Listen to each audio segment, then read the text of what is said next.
Chicken biryani മേടിച്ചു തരാന്ന് പറഞ്ഞിട്ട് നീ എന്നെ പറ്റിച്ചു കളഞ്ഞില്ലടാ റാസ്കൽ. ഒന്നേമാനെ പറ്റിച്ചതല്ല. ഇന്ത്യ പോകരുത്.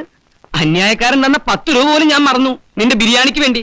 എന്നെ കൊണ്ട് നീ FIR മാറ്റി എഴുതിപ്പിച്ചു, പരമദ്രോഹി. എന്റെ സാറെ, ഇന്നലെ ഉച്ചയ്ക്ക് ഞാൻ പാരീസ് ഹോട്ടലിന് മുമ്പിൽ വന്നിരുന്നു, സാറിനെ കണ്ടില്ല. അത് നീ വല്ല സ്കൂൾ മാഷ്മാരോട് പറഞ്ഞാൽ മതി, അവര് വിശ്വസിക്കും. പോലീസുകാർ തലച്ചോറുള്ളവരാ. ഉച്ചയ്ക്ക് 12 മണി മുതൽ ഉച്ച തിരിഞ്ഞ് 3 മണി വരെ ഞാൻ പാരീസ് ഹോട്ടലിന് മുമ്പിൽ കാത്തുന്നതാ, തീ പാറണ വെയിലത്ത്. പറയുമ്പോ എനിക്ക് വേദനയുണ്ടടാ. ഇന്ന് പ്രായച്ചിത്തം ചെയ്യാതെ നിന്ന് ഇവിടുന്ന് പ്രശ്നമില്ല. ഇന്ന് എനിക്ക് ബിരിയാണി മാത്രം പോരാ, വീട്ടിലേക്ക് ഒരു പാർസൽ വേണം. നടക്കണ പാരീസിലേക്ക്.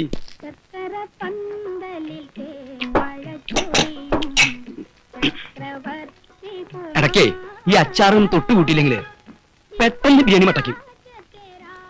ഇപ്പൊ ശരിയായി. കരയാമ്പൂ കരയാമ്പൂ.